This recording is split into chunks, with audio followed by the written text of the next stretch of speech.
In this video, we're going to talk about Treaty of Berlin, which apparently sounds like an old school European treaty because it is. Treaties के बारे में we know that these are formal agreements between states. It can be multilateral and bilateral, which means दो states के दरमियान भी हो सकता है और multiple states के दरमियान भी हो सकता है. So to understand this agreement हमें पहले ये समझने की ज़रूरत है कि बैकग्राउंड में क्या कॉन्फ्लिक्ट था जिसके एंड पे ये ट्रीटी साइन करवाने की ज़रूरत पड़ी.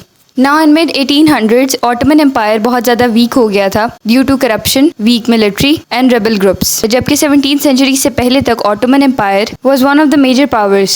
All the other major powers started calling Ottoman Empire as the sick man of Europe, and everyone wanted to acquire a piece of land from Ottoman Empire. And the rebel groups in the Ottoman Empire were mostly Slavics, who wanted to get rid of Ottoman Empire either as independent states or joining with a country of similar culture. These were mostly Balkan countries. These rebel groups later became states of Bulgaria, Serbia, Montenegro and Romania. There were a lot of Slavic people living in Russia. And Russia, obviously for national interest, supported these rebel groups to get independence from Ottoman Empire. Russo-Turkish War started in 1877. Russia and its allies crushed Ottoman Empire. The war ended with the terms and conditions of Russia through the Treaty of San Stefano in 1878 March, which resulted in a pro-Russian Bulgaria and independence of Serbia, Montenegro and Romania. Before that, Russia was highly dependent on its neighbors for trade, and through these Balkan states, Russia wanted access to the warm waters of Black Sea and Mediterranean Sea. That unfortunately disturbed the situation of balance of power for British Empire and Austro-Hungarian Empire. Subcontinent was a colony of British Empire at that time. और British Empire का मसला ये था कि if Russia continued to have control over Bulgaria, it may eventually have control to the route to India. Austro-Hungarian Empire की problem ये थी that they had Slavic minorities and they didn't wanted कि उनके empire में भी rebel groups खड़े हो जाएं और separatist movements शुरू हो जाएं in the name of nationalism. At this point, Germany was an ally of Austro-Hungarian Empire and Russian Empire as well, and Germany didn't wanted any conflict of interest between its allies. Hence, the German Chancellor Otto von Bismarck held a conference in Berlin, जिसके end पर Treaty of San Stefano, which ended Russo-Turkish War, was revised to the Treaty of Berlin in July of 1878. अब Treaty of Berlin की जो actual terms and conditions थी वो ये थी कि the massive Bulgaria was divided into three parts: Northern Bulgaria, Eastern Rumelia, and Macedonia and Southern regions. Serbia, Montenegro, and Romania were recognized as independent states, but with promises to give religious freedom. Austro-Hungarian Empire got control of two Balkan states, Bosnia and Herzegovina, which later played a key role in the World War I